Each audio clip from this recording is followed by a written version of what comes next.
আওয়ামী সরকারকে আবার ভারত চাচ্ছে বাংলাদেশে পুনর্বৃত্তি করার জন্য। এর কারণে ভারত বিভিন্ন ধরনের দাঙ্গা হাঙ্গামা এগুলো সৃষ্টি করার পরিকল্পনা করছে। আমরা যারা ব্রাহ্মণবাড়িয়ার আছি আমরা ওদেরকে আহ্বান করতে চাই, আপনারা কেন কুমিল্লা চান, কেন ফেনী চান, কেন নোয়াখালী চান? আপনারা ব্রাহ্মণবাড়িয়া চেয়ে দেখেন একটু, দাদাদের 12টা বেজে যাবে। এখন ইসকন দেশের মধ্যে হাঙ্গামা সৃষ্টি করার একটাই কারণ, ভারতকে যাতে বাংলাদেশের উপর কি এক ধরনের একটা চাপ দিতে পারে। ভারত যে প্রতিক্রিয়া দেখাইছে আমাদের জন্য, আমরা তাদের হিতে বিপরীত করা দরকার ছিল। তারা আমাদের মসজিদে হামলা করছে, আমরা তাদের মন্দিরে হামলা করার দরকার ছিল, কিন্তু আমরা করি নাই। কারণ আমরা চেয়েছি কি, আমরা শান্তি চেয়েছি। ভারত যেভাবে আমাদের মধ্যে দাঙ্গা সৃষ্টি করছে, এটার একটা মূল কারণ হচ্ছে ফেসিবাদী সরকার বলতে পারি আমরা। আওয়ামী সরকারকে আবার ভারত চাচ্ছে বাংলাদেশে পুনর্বৃত্তি করার জন্য। এর কারণে ভারত আমাদের বিভিন্ন ধরনের দাঙ্গা হাঙ্গামা এগুলো সৃষ্টি করার পরিকল্পনা করছে। এক কথায় ফেসিবাদী সরকারকে আবার বাংলাদেশে রূপ দেওয়ার জন্য। ইসকন কিন্তু ফেসিবাদ সরকারের একটা অংশ বলা যায়। ইসকনের মূল চালিকা শক্তি ছিল কিন্তু বাংলাদেশ আওয়ামী লীগ, আমরা বলতে পারি। ইসকন এখন একটা দেশে হাঙ্গামা সৃষ্টি করার কারণ হচ্ছে, আপনারা দেখেন এর মধ্যে ফেসিবাদী সরকারের লোকেরাই কিন্তু ইসকনের সাথে জড়িত। এখন ইসকন দেশের মধ্যে হাঙ্গামা সৃষ্টি করার একটাই কারণ, ভারতকে যাতে বাংলাদেশের উপর কি এক ধরনের একটা চাপ দিতে পারে, যার কারণে বাংলাদেশ হয়তো একটা হতভম্ব হবে। কিন্তু আসলে না, আমরা বিশ্বাস করি আমরা বাংলাদেশে যে ওলামা ইকরাম আছেন, আমরা খালিদ বিন ওয়ালিদের উত্তরসূরি, আমরা আবু বকরের উত্তরসূরি, আমরা উমরের উত্তরসূরি, আমরা উহুদের হাতিয়ার, আমরা খন্দকের হাতিয়ার। ইনশাআল্লাহ আমরা যেইভাবে সম্ভব আমরা ওইভাবে রুখে দাঁড়াবো। আমরা বলতে চাই আগামী ব্রাহ্মণবাড়িয়া দিয়ে ঢুকুক। আমরা যারা ব্রাহ্মণবাড়িয়ার আছি আমরা ওদেরকে আহ্বান করতে চাই, আপনারা কেন কুমিল্লা চান, কেন ফেনী চান, কেন নোয়াখালী চান? আপনারা ব্রাহ্মণবাড়িয়া চেয়ে দেখেন একটু, দাদাদের 12টা বেজে যাবে।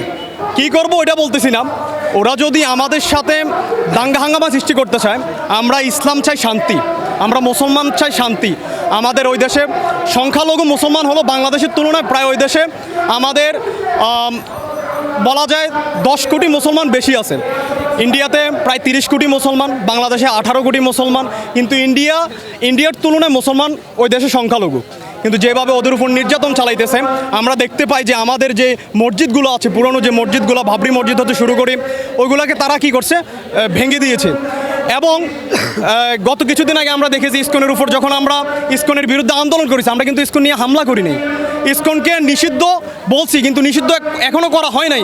কিন্তু ওই ইসকনের সাপোর্টে ভারত যে প্রতিক্রিয়া দেখাইছে আমাদের জন্য, আমরা তাদের হিতে বিপরীত করা দরকার ছিল।